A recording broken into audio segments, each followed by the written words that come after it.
बरेली जिले में 3 थाने हैं, शाही, शीशगंज, फतेहगंज। पिछले साल में जुलाई के महीने से एक अजीब सी घटना होती है। मतलब कई सारी महिलाओं को इस दुनिया से भेज दिया जाता है, यानी उन्हें खत्म कर दिया जाता है। जब पुलिस वहां पर पहुंचती है तो पुलिस को कुछ समझ में नहीं आता कि आखिर ये मामला क्या है। पुलिस को ये तो दिखता है कि महिलाएं खत्म हुई हैं, पर किसने किया है, क्यों किया है, पुलिस इसका पता ही नहीं लगा पा रही थी। लेकिन एक बड़ी खास बात इसमें थी, हर एक महिलाएं जो इस दुनिया को छोड़ के जा रही थी, कोई ऐसा व्यक्ति था जो इन लोगों को मजबूर कर रहा था, इन लोगों को खत्म कर रहा था। इन सभी जो भी लोगों को खत्म किया जाता था, इसमें एक सिमिलरिटी थी। इन सभी लोगों को तकरीबन दोपहर में ही खत्म किया जाता था। जो भी घटनाएं आती थी वो दोपहर में आती थी। ये जो भी महिलाएं होती थी ना, लगभग 50 साल से 60 साल के बीच में होती थी। ये जो भी व्यक्ति था, कोई चीज का प्रयोग नहीं करता था इन्हें दूसरी दुनिया में भेजने के लिए, इन्हें खत्म करने के लिए। उन्हीं के साड़ी के पल्लू से उनको खत्म करता था,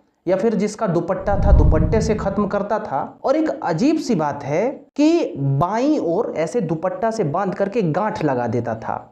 और ये हर एक महिला जो भी इस दुनिया को छोड़ के जाती थी उसमें ये पाया जाता था। अधिकतर ये जो केसेस आ रहे थे वो गन्ने के खेतों में आ रहे थे या फिर उसके आसपास आ रहे थे। अब पुलिस को यहाँ पे एक बात लग रही थी कि ये जो भी कोई कर रहा है ना, या तो वो एक ग्रुप है या तो वो एक व्यक्ति है जो कि सीरियल किलर है, उसे ये सब करने में मजा आ रहा है। लेकिन वो कौन है पुलिस पता नहीं कर पा रही थी। खास बात यह है कि पिछले साल में सीरियल किलर ने जुलाई में से ये शिकार करना शुरू किया था और लगभग 6-7 महिलाओं को शिकार किया था, 5-6 महिलाओं को। लेकिन उसके बाद अचानक से सब बंद, मतलब कहीं कुछ नहीं हो रहा। और अचानक से इस साल में फिर से जुलाई के महीने में 2 तारीख को शाही थाने के इलाके में एक ऐसा ही केस देखने को मिला। जब इस केस को देखा गया पुलिस के द्वारा तो इन पुलिसों ने एक काम किया।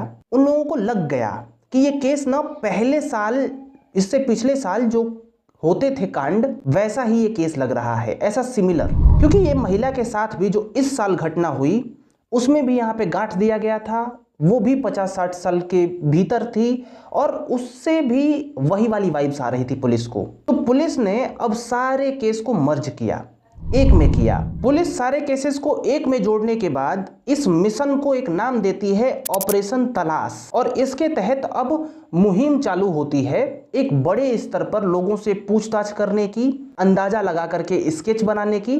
पुलिस ने ये स्केच तैयार किया था, मैं आपको अभी स्क्रीन पे लगा दे रहा हूं। पुलिस ने बहुत कुछ तलाश किया और उसके बाद एक व्यक्ति को गिरफ्तार किया जिसका नाम है कुलदीप। और ये जब कुलदीप नाम के शख्स को गिरफ्तार किया गया तो इस कुलदीप नाम के शख्स ने हर एक महिलाओं के साथ जो भी किया था ये सब कुछ स्वीकार कर लेता है। यानी जो भी महिलाओं के साथ हुआ था ना, लगभग 6-7 महिलाओं के साथ, जो कि सीरियल किलर का पुलिस सोच रही थी, ये सही में कुलदीप ही निकलता है। पर बात यह होती है कि कुलदीप आखिर ऐसा कर क्यों रहा था, तो इसके बारे में कुलदीप अब बताता है। पहले कुलदीप के बारे में जान लीजिए कि कुलदीप एक ऐसा व्यक्ति है जो कि बंजारे की तरह अपना जीवन व्यतीत करता है। उसका ना तो घर है, उसकी 2 बहनें हैं और कुछ रिश्तेदार हैं। उन्हीं के यहाँ ये जाता है, खाना खाता है, पीता है और उसके बाद वहाँ से चला आता है, उनके यहाँ भी नहीं रुकता। और ये अधिकतर बाहर ही घूमता टहलता रहता है, थोड़ा सा ना यहाँ से सटका हुआ सा है। पुलिस ने खूब ढूंढा था, बहुत लोगों को ढूंढा था, स्केच बनवाया था, लेकिन जो कुलदीप है ना, इसकी हरकतें, इसका जो पास्ट इतिहास रहा है, जो इसकी लाइफ में हुआ है, क्योंकि सीरियल किलर ना एक बहुत अजीब तरह के प्राणी होते हैं, आगे मैं चल के बताऊंगा। इनको ना ये मतलब नहीं होता कि ये जाकर के किसी महिला को ये कर रहे हैं, इन्हें उसमें मजा आता है और इसीलिए ये लोग करते हैं। मतलब मानसिक रूप से भी वो मजा फील करते हैं उसे, और इसीलिए ये सब करते हैं। तो ऐसे ही पुलिस के दिमाग में थॉट्स चल रहे थे कि ऐसा कौन कर सकता है जो आसपास गली में इधर उधर घूम रहा है, ये कर रहा है, वो कर रहा है, जिसका कुछ ठिकाना नहीं है। ऐसा ही व्यक्ति सीरियल किलर बनता है। और इसी संदेह के बेसिस पर कुलदीप को गिरफ्तार किया गया था और कुलदीप ने एक्सेप्ट कर लिया था। परिवार वालों की माने तो 2014 में कुलदीप की एक शादी भी करवाई गई थी। पत्नी विकलांग थी, लेकिन पत्नी जब भी किसी चीज को ये बोलता था कि तुम ये करो और वो बोलती थी ना, नहीं करूंगी, तो ये उसके साथ मार पिटाई करता था। मतलब कुलदीप को ना सुनना बिल्कुल भी पसंद नहीं है। वो जो बोल रहा है वही होना चाहिए। और इसी वजह से पत्नी इसे छोड़ के भाग गई। अब देखिए यहाँ पर यही बात को इंटरकनेक्ट हम करवाते हैं। ये जाता है, कोई भी महिलाएं जब जा रही हैं अकेले में, ये उसी महिला को टारगेट करता है जो कि अकेले में चल रही हैं। अब वो महिला के पीछे पीछे जा रहा है और ये प्यार से बात करने की कोशिश करता है।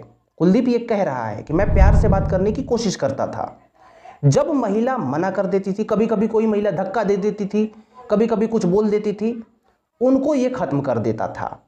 और जो इसके साथ कंप्रोमाइज करती थी वो सेफ रहती थी। इसका कुलदीप का ये भी कहना है कि वो जब महिलाओं को खत्म कर लेता था तो जो बॉडी बचती थी उसके साथ भी कुछ भी करता था। आप समझ रहे हो, यही बात है। ये क्या करता था कि जितनी भी महिलाओं को टारगेट किया और जो भी 5-6 महिलाओं को खत्म किया, उनकी कुछ चीजें अपने पास रख लेता था। ठीक है, किसी के पास कुछ हंसिया हुआ, किसी के पास खुरपी हुई, किसी के पास कुछ सामान हो गया, चंद रुपए हो गए, वो सब कुछ रख के अपने घर में यानी अपने पास रखता था। घर तो था नहीं, अपने पास रखता था। इसमें एक और भी खास बात थी कि मान लो कि आज यहाँ पे कुलदीप ने वारदात कोई करी है और क्योंकि पुलिस अब आएगी इन्वेस्टिगेट करने, तो कुलदीप वारदात करने के बाद भी वहीं पे जाता था और पुलिस को देखता था कि क्या चल रहा है, क्या नहीं चल रहा है, पुलिस कैसे इन्वेस्टिगेट कर रही है। और पुलिस इस पे ध्यान भी नहीं देती थी क्योंकि ये बड़ा अजीब सा था, मतलब पागल सा था। तो पुलिस इसको सोचती नहीं थी, इन्वेस्टिगेट करती रहती थी और ये वहीं पे खड़ा होकर देखता था। ये स्टेटमेंट कुलदीप बता रहा है। अब सोचो, थोड़ा सा ये भी देख लीजिए कि साइको किलर आदमी बनता कैसे है। देखिए, जब कोई भी व्यक्ति होता है ना, बचपन में ऐसी कोई घटनाएं उसके साथ जब घटती हैं और वो उसके दिमाग में गहनता पूर्वक बैठ जाती हैं, तो व्यक्ति ऐसा बनता है। अब कुलदीप के साथ क्या था कि उसके पिता ने उसकी माँ के रहते हुए किसी और से शादी कर ली थी और वो जो महिला थी इस पर अत्याचार करती थी कुलदीप पर। तो उसका बचपन भी ना ऐसे वैसे थोड़ा सा बीता था, बहुत तंगिस में, बहुत उलझन में। और इसीलिए वो, क्योंकि उसकी जो माँ थी सौतेली, वो एजेड थी, ठीक है, 50 से 60 की ऐसी थी, तो ऐसी महिलाओं पर वो ज़्यादा फोकस करता था। क्योंकि ऐसी महिलाओं पर फोकस इसलिए करता था क्योंकि उसमें उसकी माँ दिखती थी, और माँ दिखती क्या थी, लेकिन उसको भाव प्रकट होता था और इसीलिए उसको चिढ़न थी ऐसे लोगों से, ठीक है ना। और ना तो वो सुनना नहीं चाहता था। कुछ आर्टिकल्स मैंने पढ़े जिसमें सीरियल किलर्स के बारे में मैंने पढ़ा। इसमें यही बताया गया है कि जो सीरियल किलर्स होते हैं ना, इनको अंदर से एक भावना उत्पन्न होती है कि मेरे को ये करना है। वही चीज़ सबके साथ वो करते हैं, उसमें उन्हें मज़ा नहीं आता। जब कर लेते हैं ना तो उन्हें एक अजीब सी सेटिस्फेक्शन लगता है कि हाँ, मैंने कोई जंग जीत लिया है, मैंने कुछ कर लिया है। और इसी वजह से ये लोग करते हैं ये। और कुछ चीज़ें उसके पास से, जिसके साथ ये लोग कुछ किए रहते हैं, उसके पास से कुछ चीज़ें अपने पास रख लेते हैं और बाद में उन्हीं चीज़ों को देख करके याद करते हैं और सोचते हैं कि वाह, मैंने ये काम किया था। ये वाला मानसिकता हो जाती है, जैसे कि कुलदीप के साथ हुआ था। ये भी बहुत सारी चीज़ें लेकर रख लेता था। जब पुलिस वालों ने इसको पकड़ा, ये एक्सेप्ट कर लिया, तो इसे ले जाया गया जहाँ जहाँ इसने ये कांड कर रखा था और इसे पुतला दिया गया, ठीक है ना, कि कैसे कैसे करते हो तुम बताओ। ये बखूबी जिस प्रकार से जो महिलाएं मिल रही थीं, इधर गांठ बांधा हुआ ऐसे वैसे, तो ये भी पुतला के साथ वैसा ही करता है जिस प्रकार से। और जब कर लेता है, पुतले के साथ भी थोड़ा सा वैसा वाला खेल खेलता है, थोड़ा अजीब सा, और करके इसे पुलिस के सामने भी इसके चेहरे पर एकदम वही वाला सेटिस्फेक्शन लेवल था कि हाँ, मैंने देखो कर दिया, मैंने जंग जीत ली, ऐसा वाला था। और इस प्रकार से ये एक सीरियल किलर पकड़ा जाता है। यूपी की ये घटना है, बरेली की ये घटना है, और अभी ये सीरियल किलर पकड़ा जा चुका है। खैर, आप क्या सोचते हो इन सब केसेस के बारे में, इसके बारे में बताइए और जुड़े रहिए। राम राम, मैं हूं अंकित सिंह।